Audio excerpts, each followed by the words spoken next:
Dear parishioners, on our feast day of Christ the Redeemer, the very first words of our first reading are these: "But now, says the Lord, He who created you, O Jacob, who formed you, O Israel, do not fear, for I have redeemed you.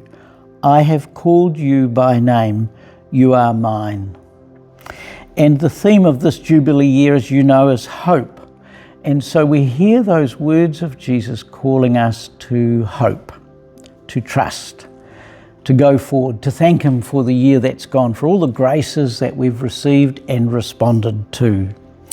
And so the theme of hope is very much the theme of our feast day this year. But I've been thinking about that and thinking in that beautiful first reading from the book of Isaiah, and in the gospel itself, which is the wonderful gospel where after the two disciples have been walking on the road to Emmaus and Jesus has come and walked by them, and then finally they recognize Him and He opens their hearts and they rush back to Jerusalem, and there in Jerusalem they find the others and the other 12, and they're saying, of the 12, and they're saying, look, Jesus has come to us too. And then while they're all talking about it, Jesus comes and stands in their midst. And it says those wonderful words, they're dumbfounded. They almost can't believe it. And they touch Him, and He's real. And then He opens their hearts again and explains how all through the prophets, through the law, right down from the beginning, all of that finds its fulfillment in Him.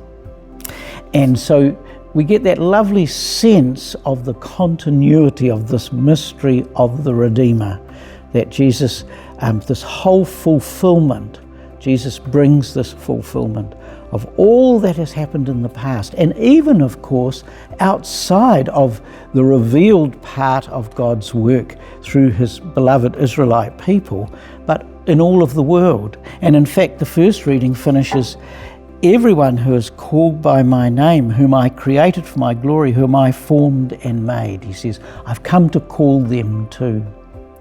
So what I thought, just as a thought, first of all, for the feast day, I thought, what about having that sense of call? That sense that Jesus calls you and me, that He touches our hearts, that He invades our world. He breaks into our world just as He broke into their world in Jerusalem there and on the way to Emmaus, those first two. He breaks into their world. He turns it upside down in a sense. Now, I don't know where all of you are. I know the wonderful fruit of people who've allowed Jesus to break into their world this year. Wonderful, all the things that have happened. I just don't think I can mention them all. You may think only a few things have happened, but there's been such a rich life in the parish. And that rich life, of course, at its heart has been found in our wonderful worshipping people who come to Mass every Sunday, sometimes sad, sometimes a bit bored, sometimes happy, but usually allowing God to break again into their world, into our world. So I wonder if you could keep that in mind as we approach the feast day. And I wonder if you can keep it in mind that you've got to recognize, if you like, God invading your space. God saying, I'm here too. The risen presence of Christ. Sometimes we recognize it, sometimes we don't. Sometimes we're too sad. Sometimes we're actually doing our own thing and we don't want Him to invade what we're doing or to challenge us or to call us. So can you see those two words? The Redeemer, who has redeemed you, who has brought you into His grace, into that love that St. John talks about in the second reading, that we'll have for the feast day, into that very love that then enables us to grow in our love of others. That Redeemer is there by your side, by my side. That Redeemer wants to turn our little worlds, in some sense, upside down. And if I can just mention one aspect of all the ministry of our parish, those people, those wonderful people, and you may be watching this, some of you, who have become Catholics recently or who are preparing for baptism and the sacraments, you've had the courage, sometimes timorously, a little bit frightened, not quite knowing where it's going to take you, you've had the courage to allow the Lord to disrupt your world, to break into your world.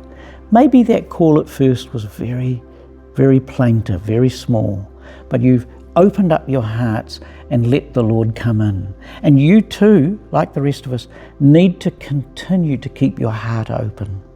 So that's my wee message for the parish feast day. Let's recognise that Jesus is there, the risen Christ, that in some good sense he invades our world. We will be, if we allow him, we will be a bit dumbfounded that all the while this great God had come down to us and walks with us. I hope you have a very happy and a holy feast day. God bless.